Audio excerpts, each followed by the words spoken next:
أعوذ بالله من الشيطان الرجيم. قل هذه سبيلي أدعو إلى الله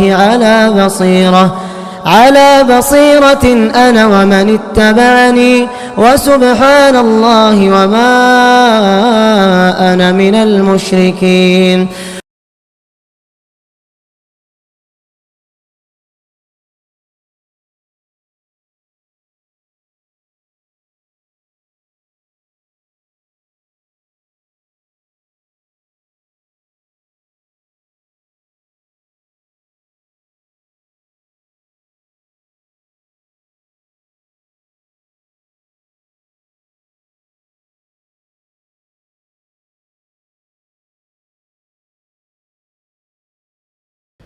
الله أكبر الله أكبر الله أكبر الله أكبر الله أكبر الله أكبر الله أكبر الله أكبر الله أكبر الله أكبر لا إله إلا الله الله أكبر الله أكبر ولله الحمد. الحمد لله المتفرد بالعظمة والبقاء والدوام، يكور الليل على النهار ويكور النهار على الليل ويصرف الشهور والأعوام. لا إله إلا هو، الخلق خلقه، الأمر أمره، فتبارك ذو الجلال والإكرام. أحمده سبحانه وأشكره وأتوب إليه وأستغفره. والى علينا نعمه وتابع علينا آلاءه، وبالشكر يزيد الإنعام. وأشهد أن لا إله إلا الله وحده لا شريك له، قدر الأمور بإحكام وأجراها على أحسن نظام. وأشهد أن سيدنا ونبينا محمدًا عبد الله ورسوله، أفضل الرسل سيد الأنام، صلى الله وسلم عليه وبارك عليه وعلى آله الأطهار وأصحابه الكرام والتابعين ومن تبعهم بإحسان، وسلم تسليما كثيرا على الدوام. أما بعد، أيها المسلمون عباد الله، هذا يوم عيدكم، عيد الفطر المبارك، جعله الله لكم ولسائر المسلمين في أصقاع الأرض يوم فرح وسرور. فهنيئا لكم أيها الصائمون والقائمون، هنيئا لكم أيها المتقون، هنيئا لكم أيها الذاكرون لله كثيرا، هنيئا لكم القارئون لكتابه. هذا يوم عيدكم وفرحكم، اختصكم به ربكم دون سائر الأمم. وأي فرح أعظم من فرح عبد مؤمن أطاع ربه بما شرع. قال تعالى: قل بفضل الله وبرحمته فبذلك فليفرحوا هو خير مما يجمعون. حاضرین محترم، عزیزو بھائیو، بزرگوں، معزز خواتین، آج کا یہ دن اللہ تعالیٰ نے ہم سبوں کے لیے بڑا ہی مسرت والا دن اللہ نے بنایا، جس کو شریعت نے عید الفطر کا نام دیا، یعنی فطر والی عید۔ اور عید کا مطلب وہ خوشی کا دن جو بار بار آئے، اور فطر سے مراد روزوں کی چھوڑنے کے بعد جو دن آیا ہے، یہ ہے فطر کا دن، جس میں ہم نے روزوں کو چھوڑ دیا اللہ کے حکم سے۔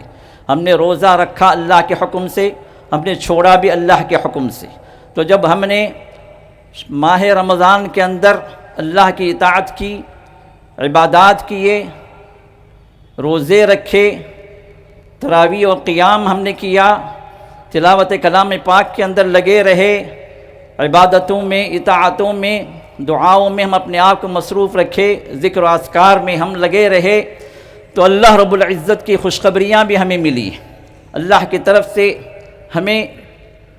ہم مسلمانوں کو، اللہ کے لیے روزہ رکھنے والوں کے لیے اللہ تعالیٰ نے جنت کے دروازے کھولے، مغفرت کی بشارتیں سنائی، جہنم سے آزادی کے پروانے دیے گئے، اور اسی خوشی میں اللہ تعالیٰ نے ہمیں یہاں جمع کیا۔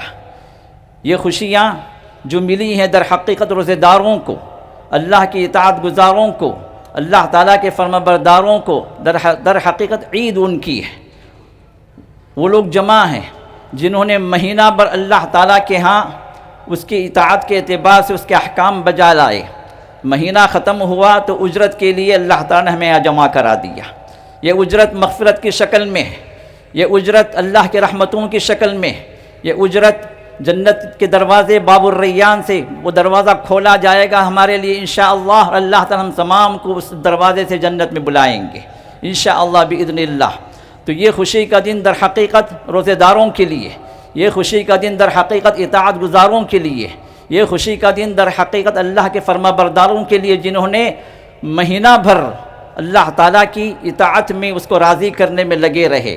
یہ خوشی کا دن ان کے لیے نہیں ہے جو رمضان کے اندر غافل رہے، ان کے لیے رمضان اور غیر رمضان ایک ہی رہا اور اب نئے کپڑے پہن کر آ گئے۔ نئے کپڑے پہننا یہ عید کی نشانی نہیں ہے، اللہ کی مغفرت ہو جائے یہ عید کی نشانی، یہ ہے خوشی۔ اللہ تعالیٰ جنت ہم پر واجب کر دے یہ ہے خوشی، اللہ تعالیٰ جہنم کے دروازے ہم پر بند کر دیں یہ ہے خوشی، اللہ تعالیٰ ہمیں باب الریان سے پکاریں یہ ہے خوشی۔ تو یہ ہے خوشی کا دن جس کے لیے ہم جمع ہوئے، اللہ تعالیٰ سے اللہ سے مغفرتیں ہم مانگ رہے ہیں، اور اس کے جہنم سے آزاد ہونے کے لیے ہم اللہ تعالیٰ سے ہم سوال کر رہے ہیں، اور اس کی جنتوں میں داخل ہونے کے لیے ہم اللہ تعالیٰ سے جو ہے لگے ہوئے ہیں، دعائیں کر رہے ہیں۔ اللہ ہماری دعاؤں کو قبول فرمائے، آمین یا رب العالمین۔ حاضرین محترم، وقت مختصر ہے تو چند اہم ترین باتوں کی طرف میں آپ کی توجہ دلانا چاہوں گا۔ وہ یہ کہ سب سے پہلے اس عظیم ترین نعمت پر ہم اللہ کے شکر گزار بنیں۔ یہ در حقیقت عید کی نماز بھی در حقیقت ایک شکر گزاری ہے کہ اللہ تعالیٰ نے جو انعامات ہم مومنوں پر، ہم مسلمانوں پر اللہ نے جو انعامات کیے ہیں، رمضان کے اندر جو رحمتیں جو برکتیں میں ملی ہیں، اس کی شکر گزاری کے طور پر ہم یہاں پر جمع ہوئے اللہ کے حضور 2 رکعت پڑھنے کے لیے۔ ہماری عید یہ اللہ کی شکر گزاری کے ساتھ شروع ہوتی ہے، عبادت سے شروع ہوتی ہے۔ محمد رسول اللہ صلی اللہ علیہ وسلم جب مدینہ تشریف لائے تو جاہلیت کے اندر اسلام سے پہلے لوگ 2 عید مناتے تھے، تو رسول اللہ صلی اللہ علیہ وسلم نے فرمایا کہ یہ کیا ہے جو منا رہے ہو؟ تو انہوں نے کہا کہ یہ ہماری جو عیدیں ہیں جو ہم منا رہے ہیں۔ اللہ کے رسول نے ارشاد فرمایا کہ اللہ تعالیٰ نے دو اس سے بہتر عیدیں تم کو دے دی ہیں، ایک ہے عید الفطر، دوسری ہے عید الاضحیٰ۔ عید الفطر رمضان کی پوری عبادت کے بعد اللہ تعالیٰ خوشی کا دن دے رہے ہیں، اور عید الاضحیٰ ذوالحجہ کے 9 دنوں کی عبادت جو افضل ترین ایام ہیں پورے سال کے اندر، افضل ترین ایام ہیں، ان ایام کی عبادتوں کے بعد اللہ تعالیٰ میں عید الاضحیٰ دیتے ہیں۔ تو لہٰذا یہ عید خوشیوں کا دن ہے، اور اس دن کے اندر ہم اللہ کے شکر گزار بنیں۔ اور دوسری بات یہ ہے کہ اس دن کے اندر ہم خوشیوں کو بانٹیں، یہ خوشیاں صرف ہم تک نہ رہیں، یہ خوشی کا دن ہے جس کے اندر ہم دوسروں کو بھی اپنی خوشی کے اندر شیئر کریں، دوسروں کو بھی خوشیاں پہنچائیں۔ رسول اللہ صلی اللہ علیہ وسلم نے ارشاد فرمایا کہ وہ شخص زیادہ جو ہے خیر والا ہے، بھلائی والا ہے، انفع الناس، جو لوگوں کو سب سے زیادہ نفع پہنچائے۔ اور آپ نے ارشاد فرمایا کہ یہ بہت بڑی نیکی ہے کہ کوئی انسان کسی مسلمان کے دل کے اندر سرور پہنچائے، خوشی پہنچائے، اس کے لیے کوئی خوشی کا سامان کر دے، کوئی خوشی کا کوئی ذریعہ بن جائے۔ رسول اللہ صلی اللہ علیہ وسلم نے اس کو بھی نیکی قرار دیا۔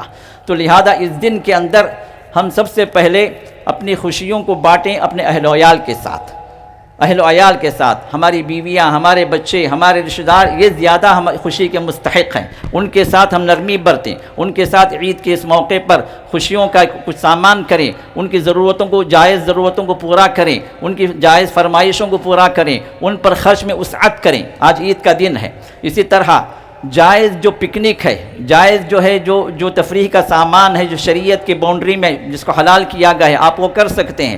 محمد رسول اللہ صلی اللہ علیہ وسلم کے دور میں ایک مرتبہ عید کے دن کچھ حبشی لوگ انہوں نے کمال اور کرتب دکھا رہے تھے، وہ لوگ مسجد نبوی کے صحن کے اندر۔ تو رسول اللہ صلی اللہ علیہ وسلم نے عائشہ سے پوچھا کہ عائشہ تم دیکھنا چاہو گی کہ ان لوگوں کے کرتب، ان کے کمالات؟ تو عائشہ نے کہا کہ ہاں اللہ کے رسول میں دیکھنا چاہوں گی۔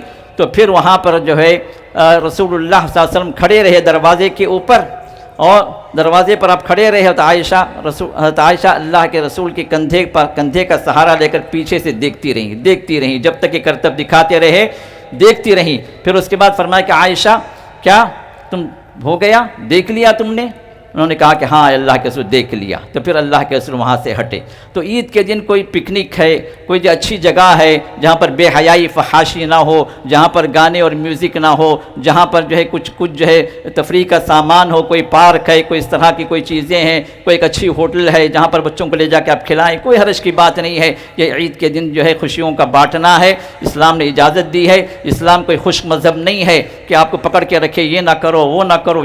کچھ لمیٹیشن اسلام نے بنا دیے ہیں، ان لمیٹیشن کے اندر آپ جو ہر جائز چیز کو آپ کر سکتے ہیں۔ اسی طرح میرے دوستو، آج کے دن آپ کی خوشی کے اعتبار سے ایک اہم ترین کام آپ کیجیے، وہ ہے آپ کے روٹھے ہووں کو منا لیں، آپ جو کٹے ہووں کو جوڑ لیں، جو آپ سے دور بھاگ گئے ہیں ان کو قریب کر لیں، جو آپ سے بات نہیں کرنا چاہتے ان سے بات کریں، جو آپ سے ملنا نہیں چاہ رہے ان سے جا کر ملیں۔ یہ اللہ کی رضامندی کا کام ہے، یہ اللہ کی رضامندی کا کام ہے۔ آج کا عید کا دن ہے، خوشیوں کا دن ہے، پھر بھی اتنے بد نصیب ایسے بھی لوگ ہیں کہ باپ سے بات نہیں ہے، ماں سے کٹا ہوا ہے بندہ، بہن بھائیوں سے جو کٹا ہوا ہے بندہ، سگے رشتوں سے دور بھاگا ہوا ہے بندہ۔ اللہ کی رحمتیں کیسے اتریں گی میرے دوستو؟ اللہ کی رحمتیں کیسے اتریں گی؟ آج عید کا دن اللہ چاہتے ہیں کہ ہماری مغفرت ہو جائے، لیکن مغفرت میں رکاوٹ کیا ہے؟ مغفرت میں رکاوٹ یہ ہے کہ ہم اپنے آپ کو اس قابل نہیں بنا رہے ہیں، کیونکہ آج ویسے بھی آج پیر کا دن ہے۔ الحمدللہ پیر کے دن ایک اور فضیلت کیا ہے؟ اللہ تعالیٰ کے حضور بندے کے اعمال پیش کیے جاتے ہیں، اور اللہ تعالیٰ تمام بندوں کو معاف فرما دیتے ہیں، تمام بندوں کی مغفرت فرما دیتے ہیں سوائے دو بندوں کے۔ ایک وہ بندہ جو مشرک ہو، اس کے اللہ مغفرت نہیں فرماتے، جس کے عقیدے میں شرک ہو، جس کے بارے میں یہ ہو، جو عقیدہ یہ ہو کہ اللہ کے سوا یہ بھی دینے والے ہیں، وہ بھی دینے والے ہیں، اللہ کے سامنے وہ بھی مارنے والے ہیں، اللہ کے علاوہ جو وہ بھی جو ہے میری مدد کرنے والے ہیں، یا کہ اگر ان کو میں نہ مانوں، ان سے نہ مانگوں تو مجھے میرا برا کر دیں گے، مجھے برباد کر دیں گے۔ اس طرح کے جو عقیدے لوگ رکھے ہوئے ہیں اور جا کر ان کے لیے سجدے کر رہے ہیں، ان سے دعائیں مانگ رہے ہیں، ان کی دعائیاں، ان کے ناموں کی پکار کر رہے ہیں، یہ وہ لوگ ہیں جن کے بارے میں اللہ فرماتے ہیں کہ آج میں ان کو معاف نہیں کروں گا، جو مشرک ہے۔ پر دوسرا وہ بندہ جو دوسرے سے کٹا ہوا، جو دوسرے کے ساتھ نفرتیں پال رہا ہے، جو دوسروں کے ساتھ جو دوریاں اختیار کیا ہوا ہے، اللہ فرماتے ہیں جب نام اعمال پیش کیا جاتا ہے اس بندے کا، تو اللہ فرماتے ہیں انظرا حتی یصطلحا، ان دونوں کو چھوڑ دو جب تک کہ آپس میں صلح صفائی نہ کر لیں۔ تو لہذا آج صلح صفائی کا دن ہے۔ اگر ہم چاہتے ہیں کہ اللہ ہماری مغفرت کرے، ہم چاہتے ہیں کہ اللہ تعالی ہمیں اجر دے، ہم چاہتے ہیں کہ اللہ تعالی باب الریان سے ہم کو بلائے، ہم چاہتے ہیں کہ اللہ تعالی ہمیں تمام گناہوں کو معاف کر کے اپنی رحمت میں لے لے، تو آپ دوسروں کو معاف کریں، دوسروں کو معاف کریں، دوسروں کو درگزر کریں۔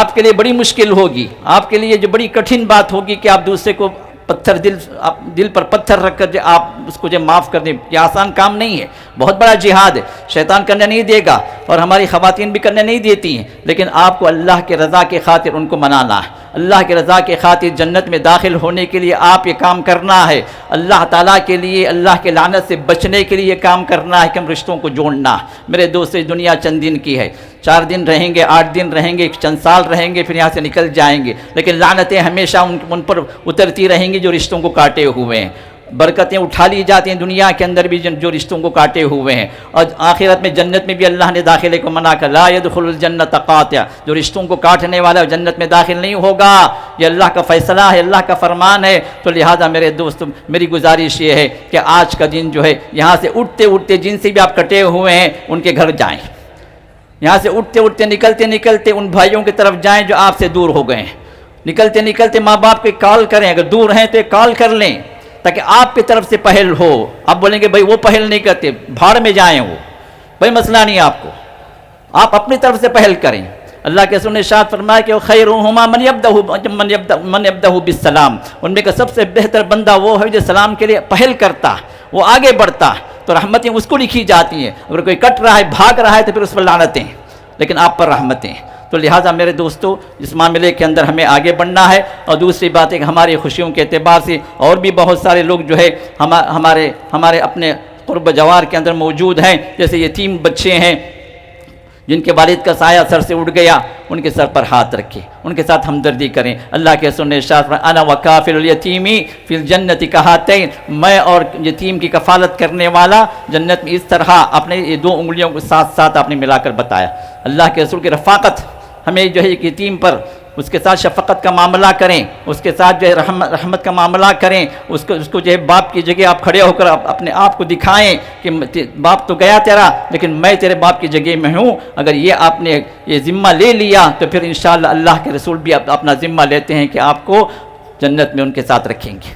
یہ بہت بڑی فضیلت ہے۔ اسی طرح جو بیوہ عورتیں ہیں ان کی مددگار بننے میں اللہ کے رسول نے ارشاد فرمایا کہ مجاہد جو اللہ کے راستے میں دن و رات لگا ہوا ہے اس کے برابر اللہ نے کر دیا۔ مجاہد جو جہاد کرنے والا ہے، اللہ کے راہ میں اپنی جان اور مال کو لگایا ہوا ہے، اس کو جو اجر مل رہا ہے، ایک بیوہ اور جو ہے غریب اور جو ایک نادار عورت کا آپ ساتھ دیں گے، اس کی مدد کریں گے تو اللہ تعالیٰ یہ اجر ہمیں دینے کے لیے تیار ہیں۔ اسی طرح جو بیمار لوگ ہیں تو ان کی عیادت کو جائیے۔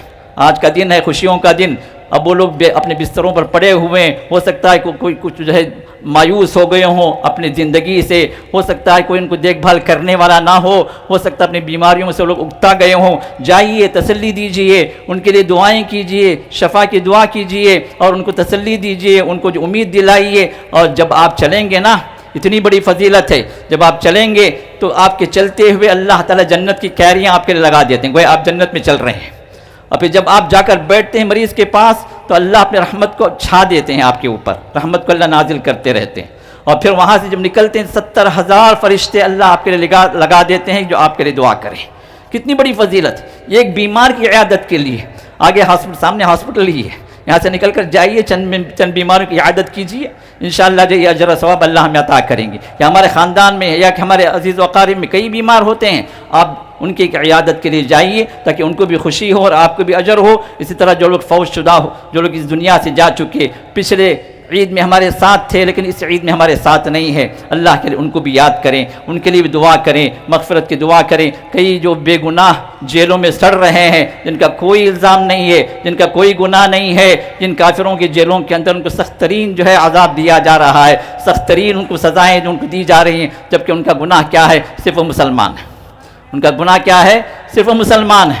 تو ان کے لیے دعا بھی کریں، ان کے لیے جو کچھ بھی جو ان کو نکالنے کے لیے جو تنظیمیں لگی ہوئی ہیں ان کا ساتھ دیں، ان کی مدد کریں تاکہ جو مسلمان، جو بے گناہ مسلمان جو جیلوں میں ٹھسے ہوئے ہیں، پھنسے ہوئے ہیں، وہ لوگ باہر نکلیں۔ اسی طرح میرے دوست اس دنیا کے اندر ہماری طرح بہت سارے مسلمان بھائی بے یار و مددگار ہیں، ظالموں کے چنگل میں پھنسے ہوئے ہیں، خاص طور ہمارے فلسطینی بھائی، ان کو اپنی دعاؤں میں یاد رکھیں۔ اب رمضان جو شروع ہوتا ہے تو ان یہودیوں کا ظلم و ستم بھی شروع ہو جاتا ہے۔ یہ ہر سال کا طریقہ ہے، نیا کچھ نہیں ہے، ہر سال کا طریقہ ہے۔ تو اب غزہ کے مسلمانوں کے لیے، فلسطین کے مسلمانوں کے لیے آپ اپنی دعاؤں کے اندر خصوصی دعائیں کریں تاکہ اللہ تعالیٰ ان کو ان مشکلات سے نکالے، ان ظالموں کو اللہ تعالیٰ تباہ و برباد کرے۔ یہ دعا خصوصی طور پر کریں۔ میرے دوست، آخری بات یہ ہے کہ رمضان تو گزر گیا، اس کی خیرات و برکات تو گزر گئیں، لیکن اس کی خوشبوئیں ہمارے ساتھ میں ہیں اور رحمتوں کا اثر ہمارے ساتھ میں ہے۔ تو اللہ تعالیٰ فرائض کی پابندی اللہ نے ہمیشہ رکھا، ہمیں فرائض کی پابندی ہمیشہ کرنا ہے۔ فرائض کبھی ہم سے نہیں چھوٹتے۔ بہت سارے لوگ نمازی بنتے ہیں، صرف رمضانی نمازی بنتے ہیں۔ میرے دوستوں، نماز صرف رمضان کے لیے نہیں ہے، رمضان پوری زندگی کے لیے اللہ تعالیٰ نے نمازوں کو رکھا ہے۔ تو لہذا نمازوں کے سلسلے میں کوتاہی نہ کریں۔ ہر دن کی 5 نمازوں کی پابندی ہمیں اور آپ کو، جب تک ہماری سانس باقی ہے، جب تک ہوش باقی ہے، یہ نمازیں باقی ہیں۔ اسی طرح اللہ تعالیٰ نے جن چیزوں کو حرام ٹھہرا دیا ہے، ان حرام کاموں سے ہم کو ہمیشہ کے لیے بچنا ہے۔ صرف رمضان میں نہیں ہے بلکہ اب رمضان کے بعد کے آج سے اب بہت سارے لوگ کیا کرتے ہیں، عید آ گئی تو پھر ہر چیز ان کے لیے حلال ہو جاتی، ہر حرام حلال کر لیتے ہیں، اور ہر چیز جو اللہ کو ناراض کرنے والی ہے وہ کرنا شروع کر دے۔ رمضان ختم ہو گیا، نہیں میرے دوستو، رمضان تو ختم ہو گیا لیکن حرام چیزیں حرام ہی رہیں گی، فرائض ہی رہیں گے، مرتے دم تک یہ چیز، یہ پابندی ہوگی ہمارے ساتھ میں۔ تو اس کو جو ہے ہم اپنی جگہ عہد کر کے اٹھیں کہ ہم ان کی پابندی کریں گے۔ رمضان کے فرض روزے تو ختم ہو گئے لیکن محمد رسول اللہ صلی اللہ علیہ وسلم نے شوال کے بھی 6 روزے اللہ کے رسول نے ہمیں بتلائے ہیں جو سنت والے روزے ہیں، اور اس کا اجر اللہ کے رسول نے فرمایا، من صام رمضان ثم اتبعه 6 من شوال فكأنما صام الدهر۔ فرمایا کہ جس نے رمضان کے روزے رکھ لیے پھر اس کے بعد شوال کے اندر 6 روزے جس نے رکھے، اس نے گویا زندگی بھر روزہ رکھا، یعنی سال بھر کا روزہ تو ہر سال جو اس طرح انسان کرتا رہے تو گویا زندگی بھر روزے دار ہے۔ تو لہذا اس فضیلت کو آگے لینے کے لیے آگے بڑھیں، اور واپس ہوتے ہوئے سنت یہ ہے کہ راستہ بدل کر جائیں، جن کے لیے ممکن ہے کہ راستہ تھوڑا گھوم پھر کر جا سکتے ہیں جائیے، یہ سنت ہے۔ رسول اللہ صلی اللہ علیہ وسلم عید کو آتے ہوئے ایک راستے سے آتے تھے، جاتے ہوئے دوسرے راستے سے جاتے تھے۔ اسی طرح عید کی مبارکبادی اب آپ نماز آپ پڑھ لیے، اس کے بعد عید کی مبارکبادی آپ دے سکتے ہیں۔ اور صحابہ سے جو چیز ثابت ہے، سلف سے ثابت ہے، تقبل اللہ منا ومنکم، یہ الفاظ ہونا چاہیے، تقبل اللہ منا ومنکم، اللہ تعالیٰ ہم سے بھی قبول کر لے اور آپ سے بھی قبول کر لے، جو بھی عبادتیں دعائیں جو ہوئی ہیں اللہ قبول فرما لے، یہ ہیں وہ مبارکبادی کے الفاظ۔ اور عمومی طور پر ہم عید مبارک بھی کہہ سکتے ہیں، کوئی حرج کی بات نہیں ہے کہ اللہ تعالیٰ آپ کی عید کو مبارک بنائے، یہ جو ہے وہ الفاظ ہیں جو جس کے لیے سلف سے اس بات کا ہمیں ثبوت ملتا ہے۔ اور آخری بات اس معاملے میں یہ ہے کہ یہ سنت عام طور پر مٹی ہوئی ہے، لوگوں کو پتہ بھی نہیں ہے، بہت سارے لوگوں کو، کہ عیدگاہ میں تو نماز نہیں پڑھنی ہے سوائے یہ 2 رکعت آپ جو پڑھے، نہ اس سے پہلے پڑھنی ہے نہ اس کے بعد پڑھنی ہے، لیکن جو سنت جو باقی رہے گی وہ یہ ہے کہ آپ جا کر گھر جا کر 2 رکعت پڑھیں، واپس گھر جا کر آپ 2 رکعت پڑھیں، یہ سنت ہے، رسول اللہ سے پڑھا کرتے تھے۔ مصدر حاکم کی روایت ہے جس کو جو صحیح کی شرط پر موجود ہے، تو محدثین نے اس کو صحت کا درجہ دیا ہے، تو واپس جا کر گھر میں 2 رکعت ادا کریں، یہ سنت ہے، اس سنت کو زندہ کیجیے۔ اللہ تعالی ہم سب کو اس بات پر سنتوں پر قائم رکھے، ہمارے عید کو اللہ تعالی حقیقی عید بنا دے، اور اللہ تعالی ہمیں اپنے خاص بندوں میں شامل فرما لے، ہمارے گناہوں کو معاف فرمائے، اور جو ہے ہماری نیکیوں کو اللہ قبول فرما لے، اور جنت میں اللہ ہم سب کو جمع فرمائے۔ اللہ تعالیٰ جو ظالمین ہیں ان کے ظلم کا اللہ انہیں بدلہ دے، جو مظلومین ہیں اللہ تعالیٰ ان مظلومین کو اللہ تعالیٰ ان ظالموں کے چنگل سے نکالے، جو مسلمان جہاں پر لٹے ہوئے ہیں، پٹے ہوئے ہیں، جہاں پر مصیبتوں میں پھنسے ہوئے ہیں، اللہ تعالیٰ ان کو باہر کر دے، ان مصیبتوں سے اپنی رحمت میں اللہ تعالیٰ جگہ دے، اور جو ہے ان کے لیے نصرت و مدد اللہ نازل فرمائے، آمین یا رب العالمین۔